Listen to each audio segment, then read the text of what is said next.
Well, the reviews are in.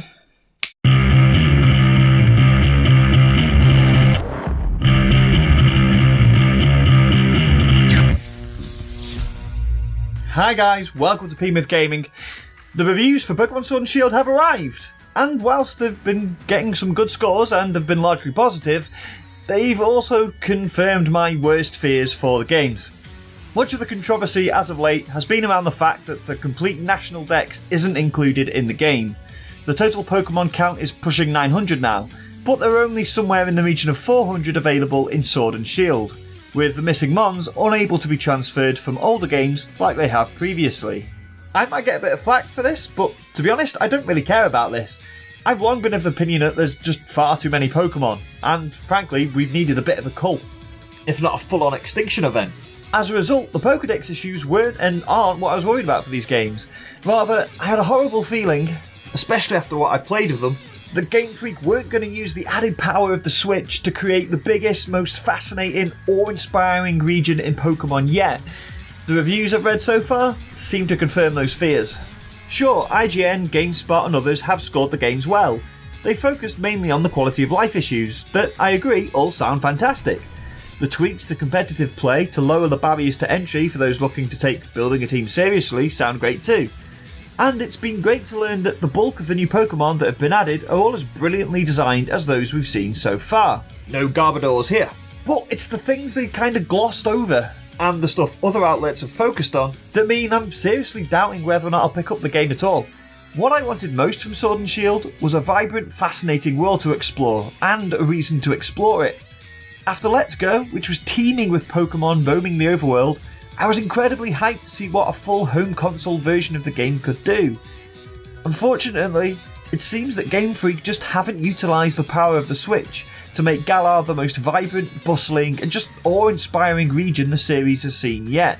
The first review I read was from Eurogamer, and frankly, it seemed to speak directly to me. It was really rather scathing, but there were a few extracts that jumped out.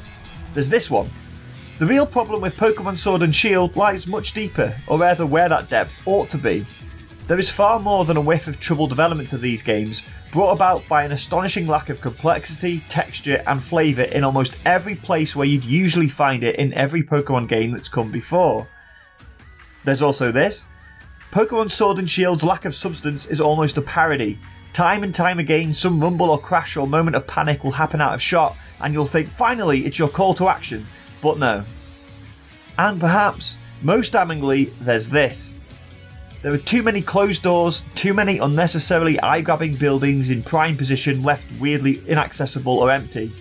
One town that you'll likely anticipate visiting turns out to be a single left-to-right street where the only door that opens is the Pokémon Center, like you've stumbled onto an old western set.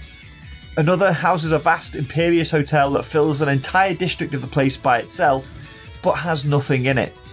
Where you'd once, aboard the SS Anne, be rewarded for checking everything from the captain's bridge to a bedroom bin, 20 years later, inside Sword and Shield's most grandiose landmarks, you can't get past an itemless, trainerless, Pokemonless lobby on the ground floor. This honestly broke my heart, and Eurogamer weren't the only ones either.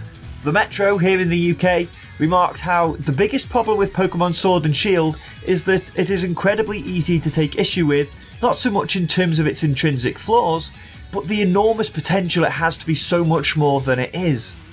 It's a sentiment seemingly shared by the guys over at Game Explain, who had this to say. By the story's midpoint, there were just no surprises to keep me invested, and unfortunately, this is endemic of the entire game. When I first began Sword and Shield, I was sucked into this new world. It was familiar, but it felt like it had a different story to tell, and I was so sure it was going to be something special for Pokemon fans. What I didn't realize was that as I went on, there wasn't much else to see. There are some really great ideas here, but the ones I cared about were rarely used. It's not just the caves that are too short. Everything outside of the wild area feels small. The cities look impressive, but none have as much to see as Castelia City in Black and White or Lumio City in X and Y. It feels like a front with everything you can see and do easily fitting into a city like Saffron or Celadon from Gen 1.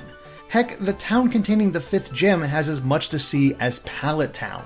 It looks grand as I could see more buildings in the distance, but I couldn't reach them.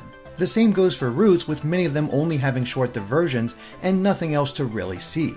The thing is, none of these reviews say the games are bad per se. They're still, to all intents and purposes, decent Pokemon games. But it's the things they don't do that's the issue. Now, maybe it's unfair to criticise a game based on a wish list of things that you'd like to see. But I know I'm not alone in expecting more from Pokemon, especially its first outing on a home console. Pokemon is like the biggest franchise on the planet. It undoubtedly makes a shed ton of money. A new Pokemon game, especially one on a home console, should be akin to a new GTA or a new Zelda.